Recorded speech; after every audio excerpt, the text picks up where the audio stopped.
Alright, welcome back to another short review, and today we are going to be talking about something that should be a classic for, well, I mean, even if you're an adult and this is your first time watching this movie, or you're a child, almost every single person at one point in their lives or another is probably familiar with Sesame Street.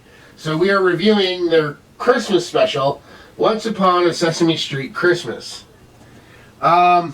In this, Elmo is told a story of the first Christmas on Sesame Street before Sesame Street became the place it is today, and how everybody was mean at first, and his great-great-great-great-grandfather moved to the town and started changing things, and then he teams up with this other girl, and they start changing things to make Sesame Street more holiday, festive, and kind, to get Santa to start delivering gifts there.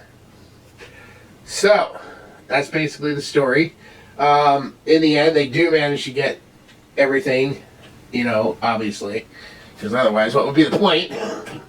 So, yeah, so, like I said, this is probably something, I mean, everybody in the world, I would think, or at least in the U.S., is probably familiar with Sesame Street at one point or another in your life.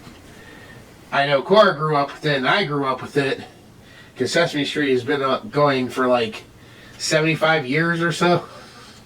Okay, maybe not 75, maybe more like 50, but anyways, we're going to move on to final scores, starting with Cora. On a scale of 1 to 10, what would you give this Christmas special, Cora?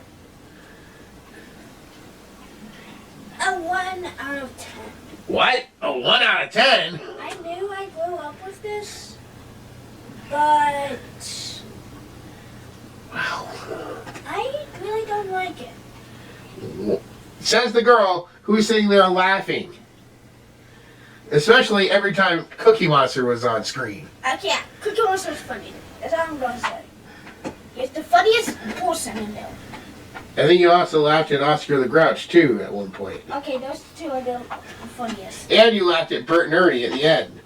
Okay, that is the funniest. That's three things that are funny. But you're only going to give it a 1. Something's not mathing right. Okay, fine, a 5. Okay. Actually, no, 4. Oh, pick one. 4. Alright, 4 out of 10.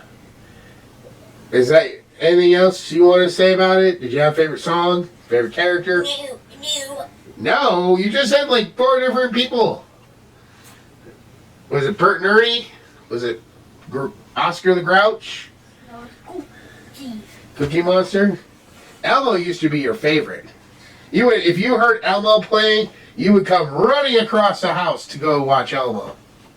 You were in love with Elmo. You carry a Huggy Wuggy doll around now, but you used to carry this little stuffed plushie of Elmo everywhere you went. Even the elves can't attack me. They know better. Anyways, alright. Then moving on to my score. On a scale of 1 to 10, I'd give this a 5. It was a bit longer. than I thought it would be for something that's just a little holiday special of Sesame Street. Or maybe the fact that every time Elmo breaks the story line. But I thought it was good for what it was. It got a good message through. It does, still connect if you haven't watched Sesame Street in like forever. Like I stopped watching Sesame Street probably when I was 5. That was like 35 years ago. Well, how old are you now? I'm 42 now. But anyways, that was going to go ahead and wrap up this review. We will see you all in the next one.